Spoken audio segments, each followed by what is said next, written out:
Kaawa-awa ang sinapit nga nitong si Pusoy. Matapos nga niya makalabas sa kulungan, dito naman ay malalagay siya sa alanganin dahil siya naman ay mapupunteriya nga nitong si Libby, kung saan siya ngayon ang aakusahan na siya ang nagkidnap nito. Bukod pa roon, si Princess umano ang kanyang kasabuat. Mariing itinanggi nga ni Pusoy ang mga paratang sa kanya sapagkat kalalabas lamang niya sa kulungan, ginagawa nga niya ang lahat para maayos ang kanyang buhay at matupad ang kanyang mga pangarap. Hindi na siya gagawa ng anumang bagay na mag-uudyok sa kanya para bumalik pa sa kulungan. Naranasan na niya ang sobrang hirap sa kulungan, kaya naman hindi niya magagawa ang bagay na iyon. Nga ni Libby na may kilalaman siya, ganon din itong si Princess. Malaki ang galit ni Libby kay Princess, kaya naman gagawa siya ng istorya para lamang mapahamak itong si Princess at magmukha siyang biktima. Hindi naniniwala si Shirley Lynn sa kanyang anak. Hindi niya magagawa ang bagay na iyon. Ayon kay Shirley, kilalang kilala niya ang batang si Princess at wala siyang kakayahan na gawin ang mga bagay na iyon. Ngunit iginiit nga nitong si Libby na diba't muntik na ngang may mangyari sa kanya na masama, gumaganti umano itong si Princess at ginagawa umano niya ang bagay na iyon nang sa ganun maturuan ng leksyon itong si Libby. Napang-abot nga si Princess at itong si Libby sa presento, kaya naman muntik na ngang sampalin ni Princess itong si Libby.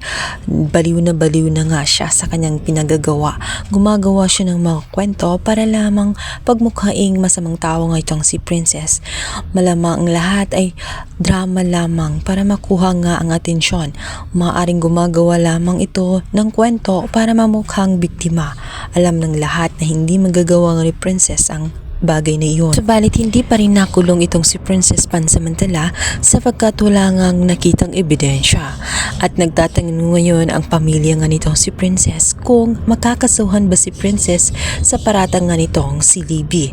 At ang sabi nga ng isa sa kanyang pamilya, maaaring matutuloy ang kaso kung may isang titistigo at magsasabi na totoo ang mga pinagsasabi nga nitong si Libby. Sa kabilang banda, ito namang si Divina ay gagawin ng lahat nang sa ganun maprotektahan nga ang kasinungalingan na kanyang ginawa, ang mga palabas. Kaya naman tuturuan niya ng pag-arte itong si Libby at ang lahat-lahat kailangan magkatugma. Ngayon, para makatotohanan ang lahat, ay talagang pipilitin nila itong si Pusoy. Gumamit nga ng tao itong si Divina para bugbugin at takutin itong si Pusoy. Nang sa ganon, walang ibang option itong si Pusoy kundi ituro ang kaawa-awang si Princess. Kukulong na nga kaya ng tuluyan itong si Princess. Sa kabilang banda, ano kayang magagawa nitong si Xavier? Magsasakripisyo kaya siya? Susuyuin kaya niyang muli itong si Libby para lamang hindi makulong ng tuluyan ang kaawa-awang si Princess? Yan ang ating pakabangan sa lalong umiinit na tagpo na prinsesa ng City Child. Please like and subscribe guys. Thank you.